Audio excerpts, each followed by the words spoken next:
শরীয়তপুরে নিরাপদ খাদ্য বিষয়ে জনসচেতনতা বৃদ্ধির লক্ষ্যে অভিভাবক সমাবেশ অনুষ্ঠিত হয়েছে।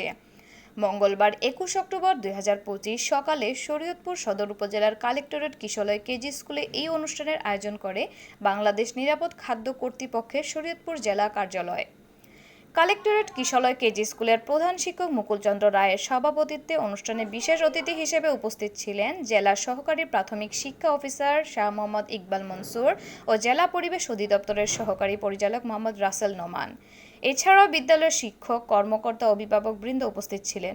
অনুষ্ঠানের মূল প্রবন্ধ উপস্থাপন করেন জেলা নিরাপদ খাদ্য অফিসার সুব্রত ভট্টাচার্য। বাংলাদেশ নিরাপদ খাদ্য কর্তৃপক্ষ কর্তৃক আয়োজিত কালেক্টরেট কিশলয় কেজি স্কুলে নিরাপদ খাদ্য বিষয়ক অভিভাবক সমাবেশ আয়োজন করা হয়েছে। আমি যে নিরাপদ খাদ্য কর্তৃপক্ষকে ধন্যবাদ জানাচ্ছি, কারণ স্বাস্থ্য সকল সুখের মূল। স্বাস্থ্য ভালো, সকল ভালো।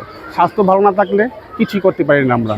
আর আমরা শিশুদের নিয়ে কাজ করি। আমি সহকারী জেলা প্রাথমিক শিক্ষা অফিসার।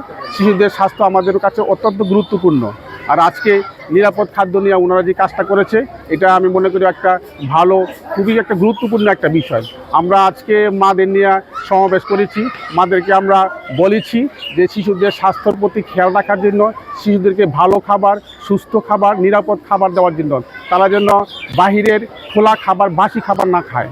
এই জন্য আমরা তাদেরকে সার্বিক বিষয়গুলি আমরা তুলে ধরেছি। বাংলাদেশ নিরাপদ খাদ্য কর্তৃপক্ষের উদ্যোগে আজকে শরীয়তপুর জেলার কালেক্টরেট স্কুলে নিরাপদ খাদ্য বিষয়ে অভিভাবকদের নিয়ে একটি সমাবেশ করেছি। আমরা উক্ত সমাবেশের মধ্যে স্কুলের বাইরে বাচ্চারা যে ঝালমুড়ি, ফুচকা এই ধরনের খাবার খায়, বিশেষ করে তারা হচ্ছে রঙিন কাগজ বা কালিযুক্ত কাগজে খায়।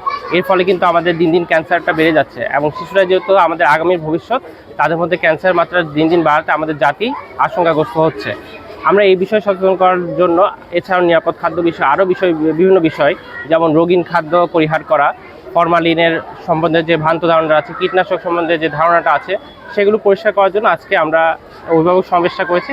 আমরা অভিভাবকদের মাঝে এগুলোর বিষয়ে বিস্তারিত জ্ঞান উপস্থাপন করেছি। আমরা আশা করছি এটা তাদের মাধ্যমে আমরা প্রত্যেকটি পরিবারের কাছে আমরা নিরাপদ খাদ্যের বিষয়টা পৌঁছে দিতে পারবো। ভবিষ্যতে আমাদের এ ধরনের কার্যক্রম অব্যাহত থাকবে।